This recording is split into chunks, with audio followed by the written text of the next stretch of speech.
Lord of the Rings is basic. It's the fantasy equivalent of training wheels, something you read as a kid before graduating to the real, serious stuff. It's quaint, cozy, simple. At least that's the story a lot of sophisticated readers tell themselves. I know, because I used to tell myself the same thing. And here's what I've come to believe. That particular piece of literary snobbery might be the single most embarrassing misconception in the entire history of fandom. Because what if the book everyone dismisses as simple is actually the most technically demanding, linguistically precise fantasy ever written? And we've just been too clever to notice. Before we dig into the book itself, we need to understand who actually wrote it, because children's fantasy author doesn't come close to capturing it. J.R.R. Tolkien was a professor of Anglo-Saxon at Oxford University. His life's work was the oldest surviving literature in the English language: Beowulf, the Norse Eddas, the Finnish Kalevala.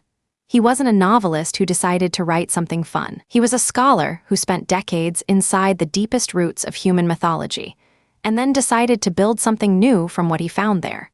Fellowship of the Ring was published in 1954, 9 years after the end of World War II. But Tolkien had been building Middle-earth for decades before that, starting during World War I, where he served at the Battle of the Somme, one of the bloodiest engagements in human history. He watched his closest friends die in the mud, and his response, his actual, documented response, was to start inventing an entire world, complete with languages, a cosmology, and thousands of years of history. Grief has a way of making people build things that last. Why does any of this matter right now, in our current moment? Because we live in an era that has trained us to treat cynicism as sophistication. The darker, the grittier, the more morally compromised, the more serious we assume the art must be. We have collectively learned to distrust joy, to see hope as naive, to assume that beauty in a story is evidence that it isn't trying hard enough. Lord of the Rings does not just challenge those assumptions. It dismantles them, quietly, one perfect sentence at a time. Here is the insight I want us to sit with today. The reason so many people bounce off Lord of the Rings when they're younger isn't that the book is too simple. It's that it is too precise.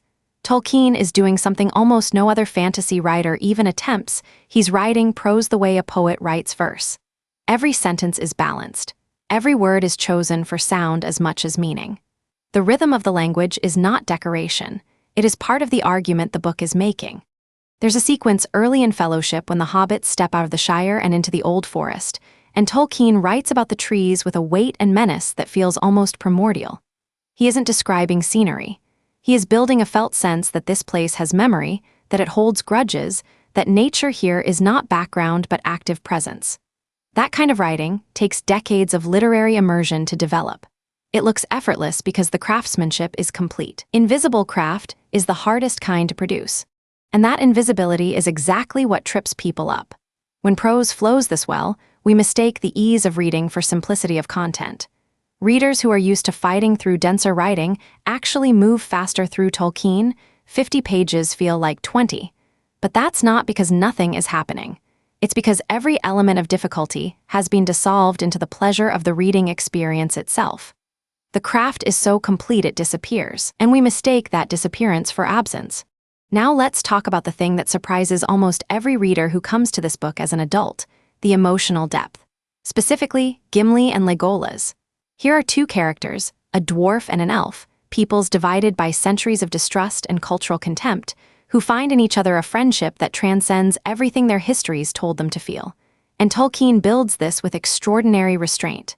No grand declarations, no dramatic breakthrough moment, just small, accumulated gestures of shared wonder that become, over time, genuinely moving. When Gimli enters the mines of Moria, his ancestral home, now dark and fallen and silent, Tolkien lets us feel the character's grief through what he doesn't say as much as what he does.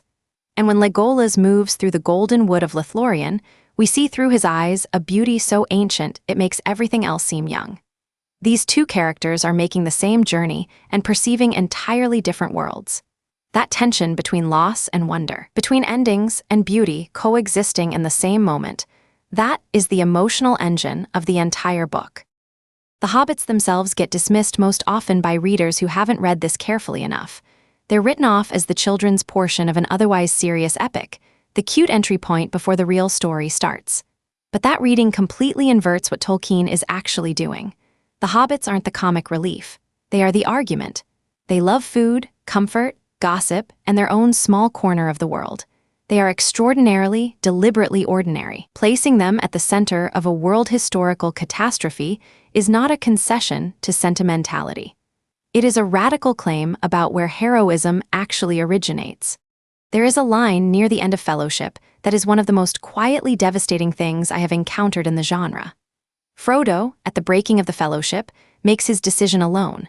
Not with rage, not with prophecy lighting up around him, just a small, clear-eyed choice made by an ordinary person who has understood something important: that the corruption spreading through the group is already moving faster than he can outrun it with company. That is not a simple moment. That is tragedy in its most classical form, wearing the clothes of an adventure story. Now here is where it gets genuinely interesting. If you've read modern fantasy, the serious, literary kind, First Law, A Song of Ice and Fire, Red Rising, you've already absorbed everything Tolkien invented, refracted through a darker, more ironic lens. Joe Abercrombie's entire career is a sustained conversation with Tolkien. He is asking, what if the Fellowship was made of genuinely broken people? What if the quest corrupted everyone equally? What if the Gandalf figure was playing a long, amoral game? Abercrombie builds brilliant work, but every brick in that foundation was quarried from Middle-earth. J.R.R. Martin has been remarkably honest about this. His stated goal with A Song of Ice and Fire was to interrogate the fantasy conventions Tolkien established, the clean moral lines, the sense of divine destiny, the assumption that the right people will win because they are, fundamentally, the right people. Martin wanted to break that. He did it brilliantly. But the point is, you can only break something that already exists and has real structural integrity. Tolkien built the cathedral. Everyone since has been renovating it. Here's what's remarkable about coming to Tolkien after reading all that neo-gritty fantasy. It actually makes you a better reader of Fellowship. You can see the structural choices he's making in real time, the places where he could have pivoted toward darkness and deliberately chose beauty instead, where he could have made characters morally ambiguous and chose instead to let them be genuinely, uncomplicatedly good. Those aren't failures of imagination or a simpler era's limitations. They are decisions, considered meaningful, hard decisions. The book knows what darkness looks like. It chooses something else anyway. There is also a connection to serious literary fiction that almost never gets discussed in conversations about Tolkien. He is doing something very similar to what Cormac McCarthy does at his best, using landscape as moral landscape, making geography carry the weight of theme. The Mines of Moria aren't just a setting. They are a meditation on ambition and its cost. The dead marshes, with their drowned faces glowing beneath the water, aren't just atmospheric. They are a vision of what prolonged violence leaves behind in a world's memory. The geography is always doing double duty. Here is the moment where most people's understanding of this book genuinely shifts. Tolkien did not write Lord of the Rings and then invent the history of Middle-earth to support it. He did it completely backwards. The mythology, what eventually became the Silmarillion, the tales of the First and Second Ages, the creation of the world itself, came first. Tolkien spent 30 years building the deep history of this world before he wrote the story we all know. Fellowship of the Ring is the surface ripple of something incomprehensibly vast underneath. Every casual reference to ancient history in the text is connected to thousands of pages of actual, worked-out lore. He also invented not one but multiple complete languages. Quenya and Sindarin, the two primary Elvish tongues, have full grammatical systems, phonological rules, and deep etymological histories that Tolkien developed over decades. The line that closes our source material today, the one that stopped a reader cold at the end of Fellowship, "What ship would bear me ever back across so wide a sea?" That is not just beautiful English writing. That is a translation. Tolkien was rendering an Elvish mode of thought into English, from a language he built specifically because this world deserved its own tongue. And I'll wager this one surprises you. The reason hobbits feel so specifically, recognizably English, with their love of gardens, afternoon tea, comfortable furniture, and cheerful gossip, is because Tolkien designed them that way with complete intentionality. He needed a point of entry into a mythology that would otherwise feel entirely alien to the modern reader. The Shire is a mirror held up to a particular kind of English domesticity. Comfortable, bounded, self-satisfied, and the entire moral and emotional journey of the book is the journey of leaving it, of discovering that the comfortable life was always being underwritten by a world far larger and more dangerous than you were allowed to see. So let's bring this all together. What actually changes when you see Lord of the Rings this way? When you understand that the simplicity is the achievement, that Tolkien chose accessibility over obscurity, beauty over irony, earned hope over fashionable despair. The entire book transforms under your hands. You stop reading it as a relic of a more innocent literary era and start reading it as a sustained argument, an argument that the world contains genuine beauty worth protecting. That ordinary people can do significant things not in spite of their ordinariness, but because of it. That grief and wonder are not opposites, they are companions. The reader whose experience started us on this journey today, someone who came to fellowship convinced they had outgrown it, who almost didn't pick it up, found something that every ironic reading culture keeps trying to bury under cynicism, a book that earns its hope.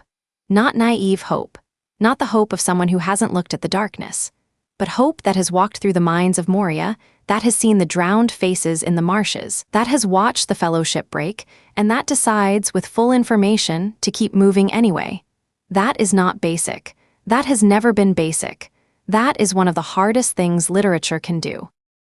If this changed how you think about Lord of the Rings, if it's made you want to read it for the first time or revisit it with new eyes, you'll love our deep dive into the Silmarillion, the mythology Tolkien built before the story, and why understanding it transforms every page of Fellowship into something even richer. Every throwaway reference to ancient kings and fallen light becomes a doorway into something vast. That video is right here, and I promise you, it's worth the trip.